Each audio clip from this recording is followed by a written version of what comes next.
a whole bunch of boys, and you know how boys are. So girls are high maintenance, boys are high energy. Yeah. Or some mixture of those two things. Exactly. So, yeah. But here we are again. So, who are you? So my name's Maureen Grohl. Most people around here call me Mo. I'm a mother of 4 kids, and I'm a fitness trainer. Okay. What made you get into fitness? So I've always loved physical activity. I played some sports as a kid, just loved to be outside, and worked out pretty regularly. And then I met Jen, who's my current business partner, and she was a fitness teacher, so I started taking some of her classes, and she needed help. So I started just by teaching 1 class a week, and as my kids got older and didn't need me quite as much, I took on a little bit more, and as they moved up and out, I just gradually increased and then got my personal training certificate, and now it's like my life. I loved it. It's my passion. So yeah, and at first you was a stay-at-home mom, right? I was a stay-at-home mom for probably 14 years. Okay. Yeah. So it's cool to know that you can also switch up careers, and you can be like, you know what, I did this for a while, and now it's time to move on and do something else. And you can do that with just a little bit of exposure, or just taking a risk. A lot of people are afraid to take risks, and what you've shown that you can change careers and do this and do that is a lot. For sure. I think it's rare anymore that one person stays in the same career their whole working lives.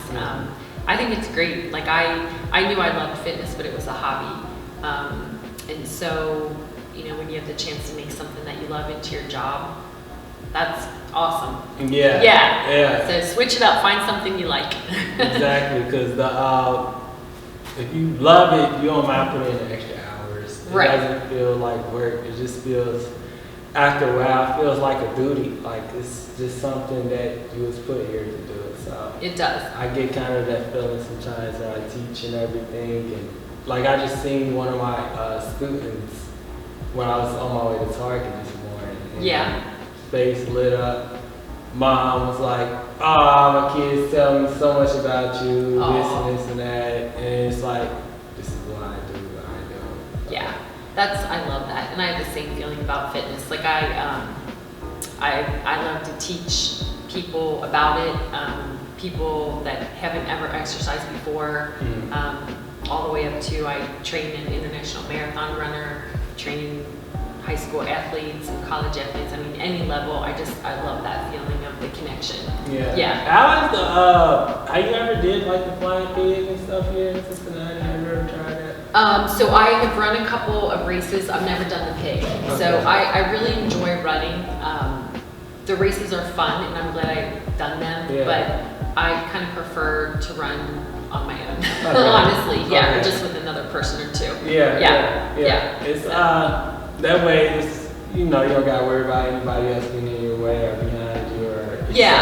I'm glad I did them. They were fun, and but it's the whole process of getting there, parking, getting to the start of the race. It's big. It's a lot. It is. But I will be there tomorrow at the finish line cheering on people that I know that are running. So I do enjoy it. Yeah. I actually went to one. I want to say it was before COVID. First time. Cool experience. It was cool. It was long. I should remember it was long. We went over a couple of bridges. Oh yeah. I think this one was just a walk. I don't think it was necessarily a run. I think it was just a walk. And it was cool. It was just my family, Yeah, and I love the crowd cheering, and the atmosphere is fantastic. I love it. But I just if I run, I usually run by myself. So okay, so there's going to be a few questions I'm going to be asking you. They're not hard, are they? No. Okay, good. No, they're not. There's going to be simple, straightforward type questions. Going back to what we were saying earlier about passion and everything, the reason why I'm doing this interview with you today is hopefully that one of my students can see this video and get inspired by something that you have did or something that you have said, and that influence can maybe promote something inside of them, and maybe they want to chase the same careers. Yeah. So, the questions I'm going to ask you, let's start with the first one. When did you know you wanted to do something like fitness? Was it something, because you said you got a background in it. So my first career, so I've loved physical activity all my life. My first career was in social work. Mm-hmm. So I was a hospital social worker, and I worked in community social work for a while.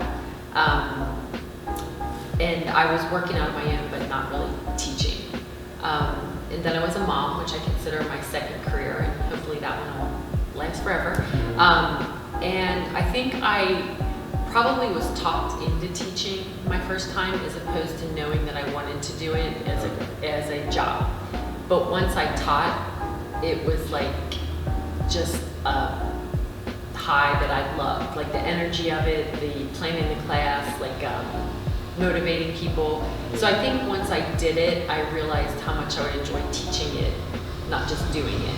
But Jen had to talk me into it the first time. Like I was nervous about it. I wasn't sure if I would be a good teacher. I knew I loved it, but planning classes for other people that you don't know is a whole nother thing. But then once I did it, I realized I loved it. So I think it just kind of grew gradually. But she talked me into it the first time. Okay. Now, did you and Jen, did y'all seek out for mentors? We knew a lot of people through fitness. So my kids played sports. I knew a lot of coaches. As you teach in fitness, like any career, like you'll know a lot of teachers, and you just, so we knew people in fitness. I would say our biggest mentor as far as opening this business was Jen's husband, and he helps people that are starting small businesses. That's what he does for his career. Mm-hmm. So he's been awesome. We know the fitness side, he knew the business side, which was really helpful. Yeah. Because there are so many things we didn't know that we didn't know. We didn't know what we were getting into in that aspect. So we asked tons of questions, and still do. Mm-hmm. And he's done it before, so he, kind of guides us through the processes of different things. But I think it's important, like, to find people that you can ask questions to. I mean, we're still learning every day. We've been in business 4 years. I'm still learning how to run a business, how to be a better instructor. I mean, I don't think that process ends. You're probably still learning how to be a teacher, yeah, coach, all those things. And some days, well, at least from my experience, you slip up. Like, you make a mistake and you'll be like, well, it's time to reflect. Can't do that again. Yeah. Just constantly learning, trying new things and everything. Yeah, and I think I used to be afraid to make mistakes when I taught, or afraid to make mistakes when I did personal training, or even in business. Mm-hmm. But I think I've come to realize, like, you learn a ton that way. If you mess up, you learn how to do it right, or you learn how to not do the same thing that you did. So I would say some of the things I've messed up at in the long run have, like, made me way better. Yeah. Totally agree. Yeah. Where did that fear come from, you think? Did it come from, like, peer pressure? Did it come from fear of not being successful? I think it was something I had never thought of doing as a job. So I wasn't real comfortable being in front of people at that point. Mm-hmm. Now I don't think about it too much because I do it every day. So I think it was being in front of people was one thing. I think the other thing was just I felt like I didn't know enough. Like, I knew what I liked to do and how I liked to work out. I knew what kind of classes I liked to take. I knew what kind of personal trainers I liked, but I didn't feel like I knew enough to, like, help other people or guide them. And I think as I did it for a little while, you just realize that you probably know more than you think. Mm-hmm. When you're used to something, or when it's a passion that you have or something that you like, you probably know more about it than you give yourself credit for. And some people who aren't in that area or who are new to it, you just have knowledge that you take for granted. Yeah. So I think that was the biggest fear. It's just like I wasn't going to be good enough, or what if I wasn't as good as a different trainer, a different class teacher, or whatever. And then you realize you each kind of bring your own thing to it. It's good, Yeah. Might have a different style, but it's all good. Yeah. Starting out and just leading to where you are now, how many hours does it take to be like a fitness trainer instructor for you? So the great thing about being a fitness trainer is you can do it part-time all the way up to full-time plus. So when I started, I was teaching 1 class a week, which meant an hour of in-class time and a little bit of planning outside of class. Now, I don't even know how many classes I teach a week. I have to sit back and count. I train probably 6 or 8 people a day. So it's become my full-time job because my kids are out of town and grown and have their own jobs. But you can do it as much or as little as you want or need to, which I think is great. It's flexible. There's a lot of early morning hours, which you know, I'll talk to you about that. There's a strong fitness crowd that likes to work out before work. So I'm here at 4:45 every morning. I work for 6 or 8 hours and then go home for a couple hours, shower, eat, hopefully take a nap, and come back and work in the evening because those are the times when people are off work, so mornings and evenings. But you can really work as much or as little as you want or need to based on your schedule, which I also like. So I work a little bit on Saturday mornings, but I also, if I need to switch some training clients around for a day, I have the flexibility to do that too, which is great. So. Yeah, I think that control, like that. You know, when you have your own business or you just doing your own little thing, you have your own schedule. You fill in and how you want it and everything. So I feel like that's probably one of the biggest plus of, you know, doing your own thing. Yeah. That's a big plus, and it also kind of is a minus because when it's your own business, you're kind of responsible for every aspect. So even when I'm not actively training or teaching, there's a ton to do kind of behind the scenes or whatever. So it is a plus because I can control it. The minus side of that is it's a lot. Like some days I literally feel like I can't do it all. I don't have enough time. I'm like, how am I gonna, you know, there's only so many hours in a day. But you work it out day by day. For sure. Another thing I was going to ask you is the whole process of finding somewhere to work out at. Now, say, what would it take for someone to find a place that they can, you know, work out at? Like, can they just work out outside, or do you need a certain license to work in a building, or do you need? You mean to teach and train? Is that what you mean? Or to teach and train, and also just to, you know, like how did you find this place? Like, how did you find it? How, like, say if someone who's inspired by something that you did and they want to go through the same route, same process. Fitness, can you just work out, take a group, work outside, and just do your own little thing, or do you need a certain certification for it? Okay, so yes, you need certifications, and there are a lot of them. So the basic one I would say is like a group fitness certification that just lets you have like a license to teach classes, and those classes can be varied. And then personal training is a whole separate certification, and both of those take some time and energy. Like you have to study, and there's a test that you take, and they're kind of difficult, but they're doable, especially if you have some backup or some help. As far as owning like a business, I think, or finding a place to work out, we didn't work out here before we owned it. Like, we just bought the building as when it was empty and then made it into a gym. But we definitely do outside groups as well. So once you have your certification, like, you can, you know, take a group into a park and do a boot camp, which I've done tons of times. Or you can, I actually started when one of my daughters was in high school. She played soccer, and her friends would say, can we come over to your house and you can like exercise with us? So we just did stuff in my basement or in the street, and that was before I was certified. They just like to come over and do that to get in shape for soccer. So it started like that. But if you're training people that aren't your friends or family, to be certified is smart because it covers you if there's any accidents or anything. And it's the experience too, you can get from using your family first. Heck make them try your stuff out. That's a good plan. Now, I think this is another question, but before we get to that, is there any words of advice that you would give to students who's probably looking forward to do the same thing that you've done today? So I think the biggest thing that I would say is find something that you love to do. You know, whatever that is for you that you love to do, find that. And I think the other thing is that you probably know more than you think. Like you probably have a talent or a knowledge or an outlook or something that you take for granted that it's not worth anything or you can't make it into a job. Yeah. But if you think about it, you probably can.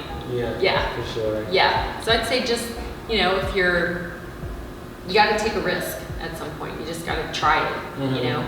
Ask people all your questions, a million questions, ask them every day, and then just try it. And if it doesn't work out, that's fine, you learn, you move on. But a lot of times it will. And you don't realize that other people, you know, you might know something that they don't, or you might have a talent that they don't have, or you might be able to help them or guide them in a way that you are not aware that you're doing. So I'd say, like, don't underestimate yourself, I guess is the best way I can put it.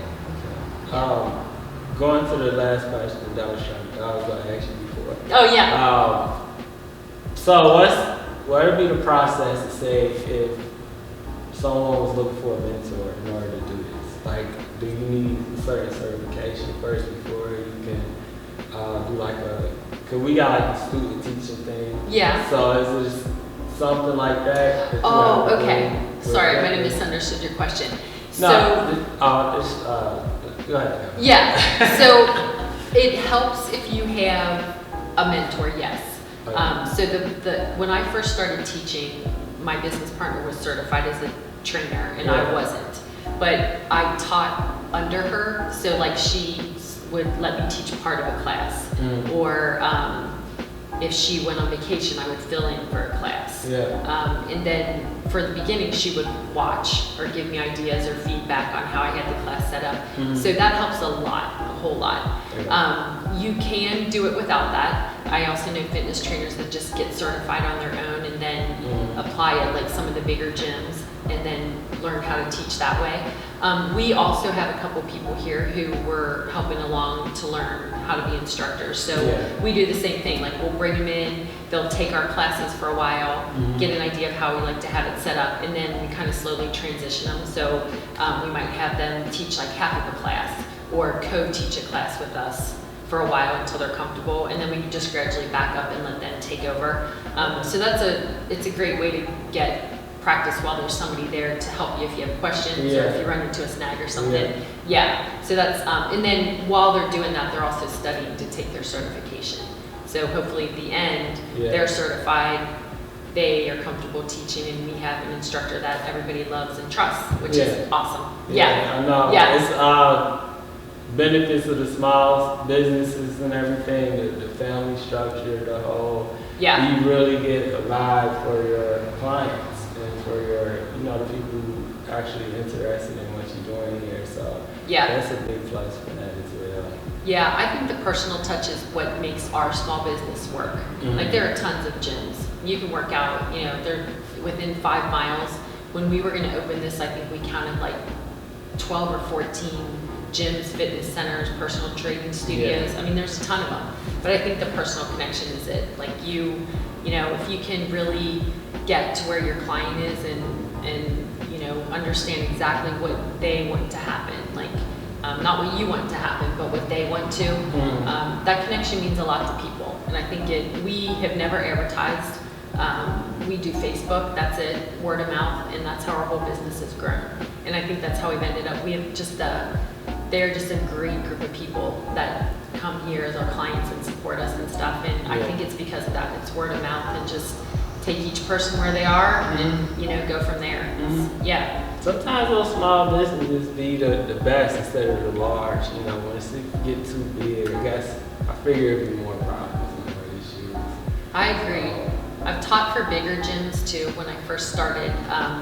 And I loved the classes that I taught. It was just a little bit more maintenance. Yes.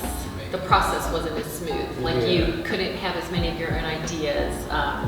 You kind of taught maybe the way they had the classes laid out, which is okay sometimes too if you like that. But it's great to be able to have, you can control over. If it's a holiday and we want to run a special like holiday boot camp, Yeah. we do it, Yeah. you know? Or we ask our clients like, hey, if we taught a special class on a Sunday afternoon, would you do it?